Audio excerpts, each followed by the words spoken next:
uma mulher colocou um microfone num dos buracos mais profundos da Terra. Esse buraco é o terceiro maior buraco da Terra, né, que foi já escavado pelo homem na Terra. O primeiro é o de Kola, na Rússia, como nós todos sabemos, né, eu já fiz vídeo inclusive sobre esse buraco, que para você ter uma ideia, países, né, para ver quem consegue ultrapassar lá o buraco de Kola. E então tá o Japão também, né, tá tentando. Mas enfim, aí ela colocou, e vocês vão ouvir hoje em primeira mão, acho que pela primeira vez aqui, né, no YouTube brasileiro, vocês vão ouvir o som da Terra. Existe um vídeo circulando aí de que os sons da Terra, foram gravados os sons da Terra e escutam uns gritos, né? Aquilo não é verdade. Aquilo lá foi comprovado ser farsa, tá bom? Aquilo é uma montagem. Então vamos lá, vamos ouvir o som da Terra.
A artista de Amsterdã, Lotte Giving, registrou o som do interior da Terra.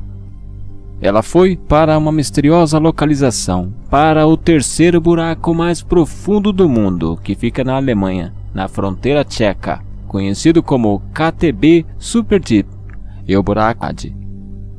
A jornada foi acompanhada por uma equipe de sismólogos, geofísicos e engenheiros, com uma série de instalações sonoras feitas com base na aventura. Ela baixou no abismo um microfone hipersensível para registrar os movimentos nas camadas mais profundas da Terra. Por bilhões de anos, a Terra silenciosamente viajou pelo espaço, girando ao redor do Sol sem emitir nenhum som. Mas agora, finalmente, podemos ter uma ideia do som da Terra.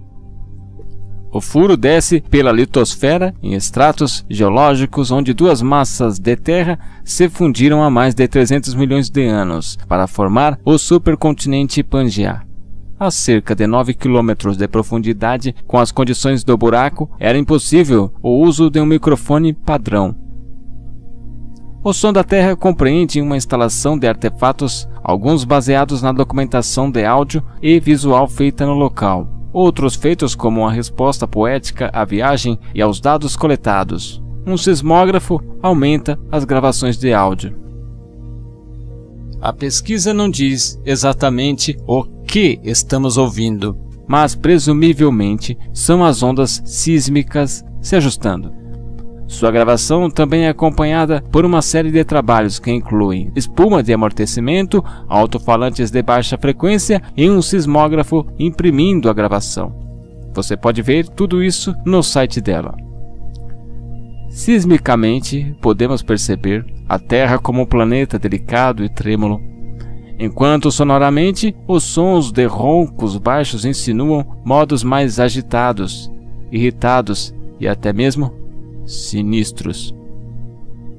Você acaba de ouvir o som do interior da Terra.